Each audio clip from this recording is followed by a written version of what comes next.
The escalation in the war between Israel and Hamas. The Israeli military has expanded its ground offensive into all parts of Gaza, told the people in the south to evacuate.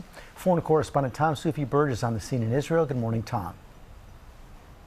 Yeah, good morning, George. You should be able to hear in the distance a near constant and heavy bombardment by Israeli artillery and airstrikes going into the Gaza Strip there. We can even feel the reverberations from the loudest explosions. This morning, the IDF saying its ground forces are now going after Hamas in southern Gaza, with Israel striking that area overnight. Remember, so many civilians have fled south seeking shelter.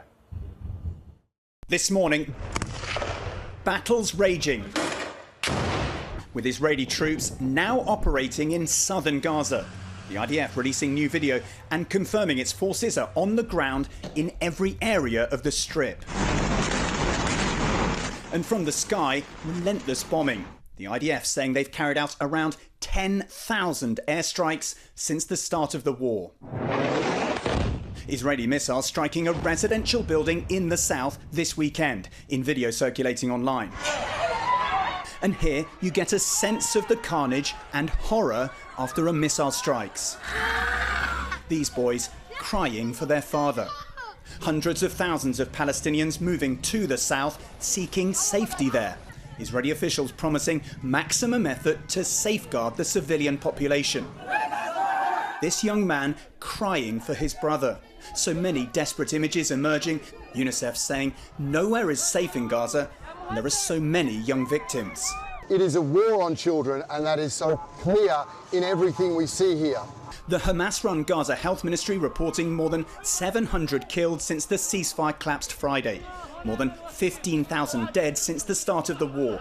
The US pushing Israel to better target its strikes. We believe that they have been receptive to our messages here in terms of trying to minimize civilian casualties. They published online a map of places where people could go to avoid combat and where they could go, where they could find safety. And with the war back on, emotions running high in Tel Aviv this weekend. A rally for the remaining 137 hostages still held in Gaza.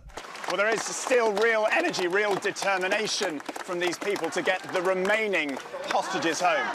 Keith Siegel is one of 8 Americans still believed to be in captivity. His wife Aviva released days ago during that week-long ceasefire. You want another pause in the fighting. That is the key thing for you right now.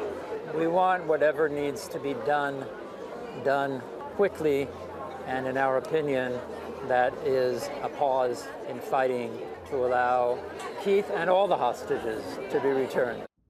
Well, for now, negotiations between Israel and Hamas to free more hostages are off. Israel now appears intent on taking control of areas of southern Gaza, but with so many people packed in there, limiting civilian casualties in urban warfare will be incredibly hard. Lindsay? All right, Tom, thank you.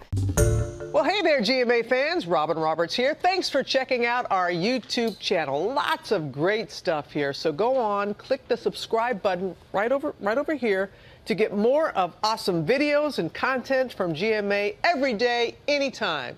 We thank you for watching, and we'll see you in the morning on GMA.